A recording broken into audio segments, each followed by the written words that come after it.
స్టేజ్లో మనం ఏం ఫేస్ చేస్తాము? ఏం చేస్తాము? ఆ first stage 6 months to 1 year ఉంటుందా? జాయిన్ అయిన ఫస్ట్ ఇయర్లో 1 year మనం టైం కేటాయిస్తాము. అప్పుడు మనకి ఇన్కమ్ వస్తుందా? ఇన్వెస్ట్మెంట్ చాలా పోతుందా? ఇన్వెస్ట్మెంట్ చాలా పోతుంది. అప్పుడు మనం ప్రతి టైంలోనూ మనం ఏమేమి లెక్కేస్తుంటాము? నాకు ఇంత ఖర్చయ్యా, నాకు అంత ఖర్చయ్యా, నాకు ఇంత ఖర్చయ్యా, నాకు అంత ఖర్చయ్యా, బట్ నాకు వస్తా ఉన్న ఇన్కమ్ రేషియో చాలా చాలా తక్కువ ఉంది. నేనేం చేసేది అంటుంటే 6 monthsలో ఫస్ట్ 6 monthsలో మీ వర్క్ ఎక్కువ 100% వర్క్కి మీరు ఫోకస్ చేస్తూ ఉంటారు. ఈ 1-to-1 కానీ, హోమ్ మీటింగ్ కానీ, ఎక్సెట్రా ఫుల్ ఫ్లెడ్జ్లో కమిట్మెంట్ పెడతా ఉంటారు. బట్ 6 months తర్వాత 1 year లోపల మీ ఇన్కమ్ తీసుకుంటే ఎంత ఉంటుంది? 0 నుంచి అప్ టు 30% దాకా ఉంటుంది. Yes or no? ఇంకా ఎవరు సిస్టమాటిక్గా సిస్టమ్ని ఫాలో చేస్తారు వాళ్ళకి ఫస్ట్ స్టేజ్లో ఇన్వెస్ట్మెంట్ ఎక్కువ పోతూ ఉంటుంది, వర్క్ లోడ్ ఎక్కువ ఉంటుంది. 6 months to 1 year లోపల జస్ట్ బ్రాంజ్, సిల్వర్ అయితే అప్పుడు ఆ ఇన్కమ్ రేషియో అలా ఉంటుంది. స్టేజ్ నెంబర్ 2, ఈ స్టేజ్లో నో ప్రాఫిట్ నో లాస్. ఎందుకంటే ఏం ఇన్కమ్ వస్తూ ఉంటుందో ఆ ఇన్కమ్ ఖర్చు అవుతూ ఉంటుంది. అయితే ఎవరు ఫ్యూచర్ని కంప్లీట్గా డిజైన్ చేసుకుంటారు? Good morning. దీనికి ఒక లెక్కాచారం చెప్పండి. నెలకి 5,000, ఏడాదికి 60,000, 5 ఏడాదికి 3 లక్షలు, 5 ఏడాదికి 3 లక్షలు, 6వ ఏడాది నుంచి నెలకు 1 లక్ష సంపాదిస్తాను అనే స్ట్రాటజీ మీకుంటే యాజ్ ఏ 5% డిస్ట్రిబ్యూటర్ చెప్తున్నా, 6వ ఏడాది 1 లక్ష, 7వ ఏడాది 2 లక్ష, 8వ ఏడాది 3 లక్ష, 9వ ఏడాది 4 లక్ష, 10వ ఏడాది 5 లక్ష అనే స్ట్రాటజీ పెట్టుకుంటేను that is a long term biggest రెవల్యూషన్గా మారుతుంది. అయితే ఇది తాబేలులాగా నడిసే వాళ్ళకి, ఆ క్యాల్కులేషన్ ఎవరికి? తాబేలులాగా క్యాజువల్గా డైరెక్ట్ సెల్లింగ్ ఇండస్ట్రీలో ఫస్ట్ స్టేజ్లో ఇన్వెస్ట్మెంట్ పోతూ ఉంటుంది. 6 months 1 year మనం ఎక్కువ ఇన్కమ్ అర్న్ చేయలేము. బట్ సెకండ్ స్టేజ్లో నో ప్రాఫిట్ నో లాస్.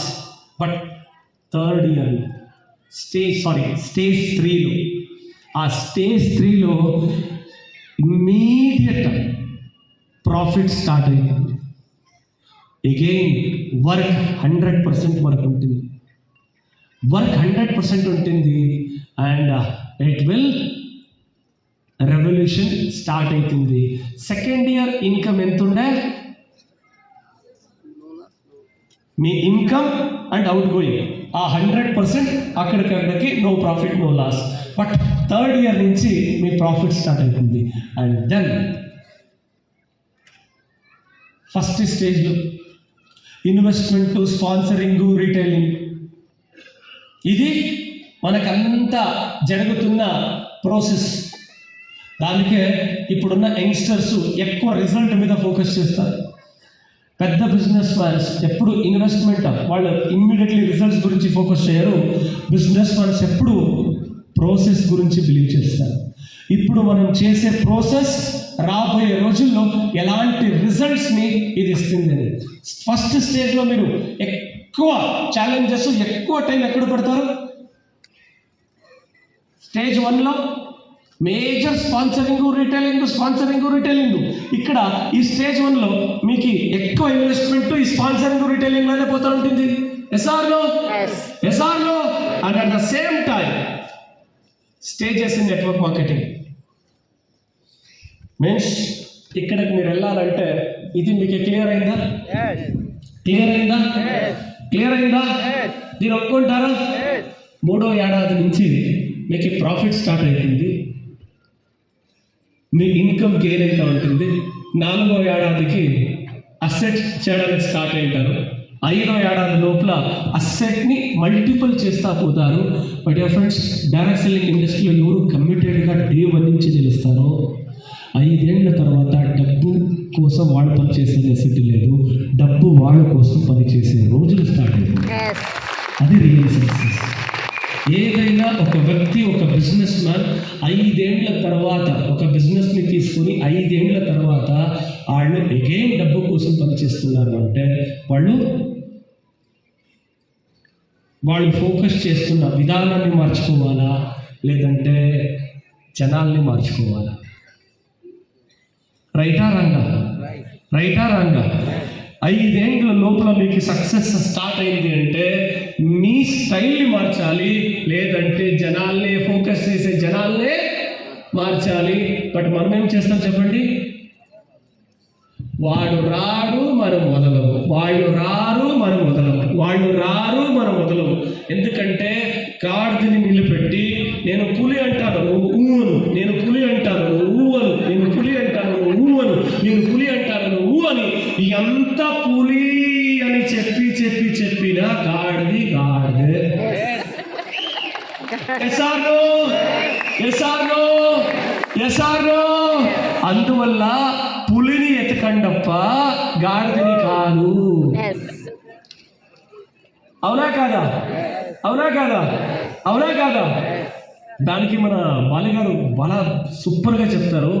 మీరు పులిని ఎతికే గ్యాప్లో గాడిదని పెట్టుకొని ఎంతే ట్రైనింగ్ ఇచ్చినా గాడిది ఇది నేను చెప్పిన మాట కాదు, మన బాలి సార్ చెప్పిన మాట. దాన్ని ఇక్కడ గుర్తు చేపిస్తున్నాను అంతే. అందువల్ల మీరు ఉన్న కొద్ది టీంలో పట్టుకొని అంటుంటే వాళ్ళు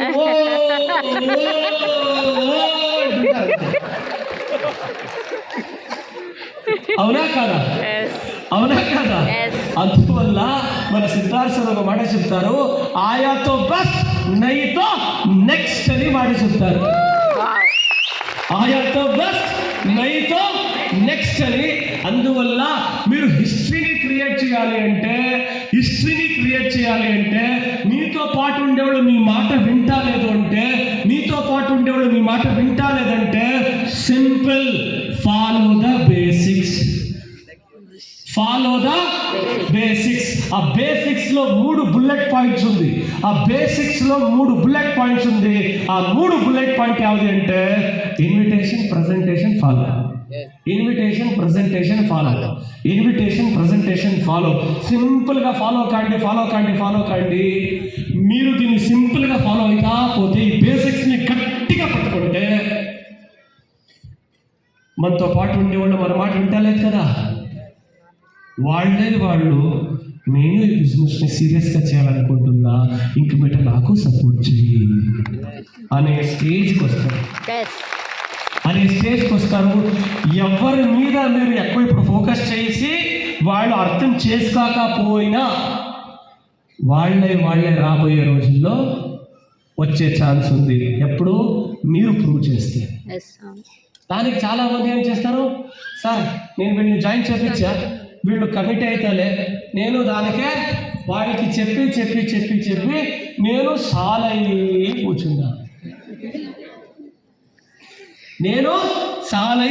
కూర్చున్నా. మీరు సాలయి కూర్చుంటే పక్కన ఉండేవాడు సూపర్ స్పీడ్గా పోతుంటాడు, గుర్తుపెట్టుకోండి. తర్వాత ఏమవుతుంది, తర్వాత అంతా వాళ్ళ సక్సెస్ని చూసి అగైన్ రీస్టార్ట్ చేసే టైం ముందుకు వస్తుంది. ఫస్ట్ స్టేజ్లో ఎక్కువ ఇన్వెస్ట్మెంట్ ఉంటుంది, గుర్తుపెట్టుకోండి. ఆ స్టేజ్లో ఎక్కువ స్పాన్సర్, ఎక్కువ రీటైల్ చేసేవాళ్ళు ఈ బిజినెస్లో సూపర్ స్పీడ్గా ముందుకు వస్తారు. లెజెండ్స్, డైరెక్ట్ సెల్లింగ్ ఇండస్ట్రీలో లెజెండ్స్ ఎలా వర్క్ చేస్తారంటే ఫస్ట్ ఇయర్ని మ్యాడ్ వర్క్ అంటారు. అవునా? ఇది లెజెండ్స్. ఎగ్జాంపుల్ మన రంజిత్ గారు. ఫస్ట్ ఇయర్లో రంజిత్ గారిని తీసుకోండి, హరికృష్ణ గారు తీసుకోండి, అండ్ మూర్తి గారు తీసుకోండి. ఇప్పుడు ఇక్కడున్న ఆల్ యూసిటీ అండ్ డబుల్ లీడర్షిప్ని తీసుకోండి. మన టీంలో ఉన్న ఆల్ క్రౌన్ అండ్ డబుల్ లీడర్షిప్ని తీసుకోండి. వాళ్ళు ఫస్ట్ ఇయర్ మ్యాడ్గా వర్క్ చేశారు. Right or wrong? తెల్లారిత వెస్టీజ్, మధ్యాహ్నం వెస్టీజు, తినేటప్పుడు వెస్టీజు, కాఫీ తాగేటప్పుడు వెస్టీజు, భోజనం చేసేటప్పుడు వెస్టీజు, రాత్రి వెస్టీజు, పనుకునేటప్పుడు వెస్టీజు, ఇలా మ్యాడ్గా పనిచేసినందుకే each and every crown director ఈ లెవెల్కి వచ్చారు. ప్రతి ఒక్క క్రౌన్ డైరెక్టర్ వాళ్ళ డేటాని అర్థం చేసుకోండి, వాళ్ళ డేటాని మీరు ఫాలో చేయండి. ఫస్ట్ ఇయర్ ఎలా గెలుస్తామో తెలియదు, ఎక్కడ గెలుస్తామో తెలియదు, ఎవరు వస్తారో తెలియదు, ఎలా టీం బిల్డ్ అవుతుంది తెలియదు. అయినా బ్లైండ్గా నేను ఫాలో అవుతా పోతా, 100% బ్లైండ్గా ఫాలో అయినందుకే వాళ్ళు ఇక్కడ ఉన్నారు.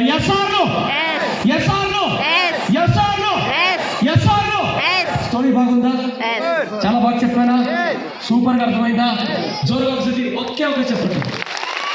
ఒక్కటే నేను అడిగింది 1 clap. Start.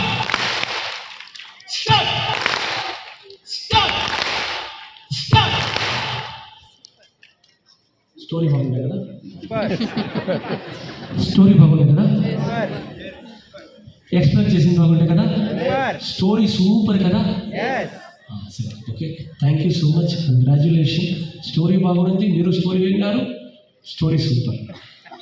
Ladies and gentlemen, please put hands together and invite our master of ceremony, Mr. Story బాగుంది కదా? మైక్ హ్యాండ్ ఓవర్ చేస్తాము. స్టోరీ బాగుంది, స్టోరీ సూపర్గా ఉంది. స్టోరీ వినడమా, స్టోరీని క్రియేట్ చేయాలంటే ఫాలో అవ్వడమా? ఏమవ్వాలా? నా గురువు గారు ఒక మాట చెప్తారు. ఆ మాట నెట్వర్క్లో నా ఫస్ట్ బేసిక్ గురువు గారు. కన్నడంలో వస్తుంది, తెలుగులో వీరే ఎవరైనా ట్రాన్స్లేట్ చేయాలా, అది ఎలా చేయడం నాకు తెలియదు. బుద్ధివంత నాగబడ, బుద్ధివంత దట్టనాగు ఈ బిజినెస్లు గెలిపియా అని చెప్పేవాళ్ళు. కానీ కన్నడంలో, తెలుగులో ఇంత చెప్తాను, బుద్ధివంతుడు కాదుడుగా ఉండే దట్ట అంటే బ్రిలియంట్కి ఆపోజిట్ ఏమి? తెలివి లేనివాడా? దద్దమ్మ. బుద్ధివంతుగా ఉండే దద్దుడిగా ఉండు ఈ బిజినెస్లో గెలుస్తావు. దద్దమ్మ అంత పర్ఫెక్ట్ వర్డ్ కాదు, అంటే నాకు తెలియదు, నాకు ఐడియా లేదు, నాలెడ్జ్ లేదు. బుద్ధివంతుడుగా తెలివి తక్కువ ఉన్నోడుగా ఉండు, దాని అర్థం కన్నడంలో అట్టొచ్చు. అంటే బుద్ధివంతుడుగానే ఉండాలి, తెలివి లేనోడుగానే ఉండాలి, అప్పుడు మేము ఈ బిజినెస్లో గెలుస్తాము. అర్థం ఏంటి? ఎందుకు అలా చెప్పారు? లాజిక్ ఇంతే. బుద్ధివంతుడు ఏం ఆలోచిస్తాడు? నేను ఇంకా 5 టీం వేసా, 5 టీంలో ఒకరు యాక్టివ్లే, ఇంకెప్పుడు 10 అవుతుందో, ఇంకెప్పుడు 20 అవుతుందో, ఇంకెప్పుడు 50 అవుతుందో, ఎప్పుడో ఏంటో. అయితే నేను అచీవ్ అవ్వాలా, అది అవ్వాలా, బట్ అలో లెక్కాచారం చూస్తే మనకి సెట్ అవుతాలే బిజినెస్ అని అనిపిస్తుంది. అదే బుద్ధివంతుడు తెలివి లేక ఉంటే, బుద్ధివంతుడు ఏంట్లో ఈ బిజినెస్ చేయనే కావాలా, 5 మంది చేయకపోయినా 6 వస్తాడు, వీడికంటే బాగా చేస్తాడు, 7వ వస్తాడు, ఇంకా బాగా చేస్తాడు, 8వ వస్తాడు, బాగా చేస్తాడు, లేదా 60వ వస్తాడో బాగా చేస్తాడు. అట్లా నేను ఈ బిజినెస్లో గెలిచే తీరుతాను. పిచ్చి నమ్మకం. నేను ఇలా చెప్పొచ్చు తెలుగులో, తెలుగులో పిచ్చి నమ్మకం. అది ఎలా అవుతుందో తెలీదు, మన టీంలో మనం బెస్ట్గా క్రియేట్ చేస్తాం అనే పిచ్చి నమ్మకం మన ముందు గెలిపిస్తుంది. ఆ పిచ్చి నమ్మకంనే ఇక్కడ మ్యాడ్ వర్క్ అంటారు. Yes or no? క్యాలిక్యులేషన్ బిగినింగ్లో ఉల్టాగా ఉంటుంది. అయితే ఆ క్యాలిక్యులేషన్ ఎలా మారే చూడండి. ఒక ఫర్టిలైజర్ కంపెనీలో 15,000, 20,000. ఎస్ఆర్లో ఒక ఫర్టిలైజర్ కంపెనీలో 15,000, 20,000కి ఎఫర్ట్ వేసిన ఒక డిస్ట్రిబ్యూటర్, ఒక పర్సన్ ఇప్పుడు 4 lakhs ప్లస్ అర్న్ చేస్తున్నారు అంటే ఆ పొద్దు క్యాలిక్యులేషన్ చూస్తే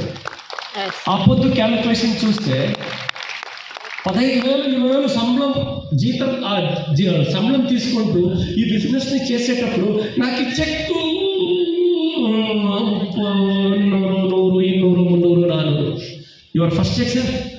316. 316 ఫస్ట్ చెక్. నేను 15,000 20,000 జీతం వదిలేసి ఇక్కడ కూర్చోండి, నో ప్రాబ్లం, థ్యాంక్ యూ. 3,000 నేను నెలంతా పారాడితే 316 రూపీస్ వచ్చాయి.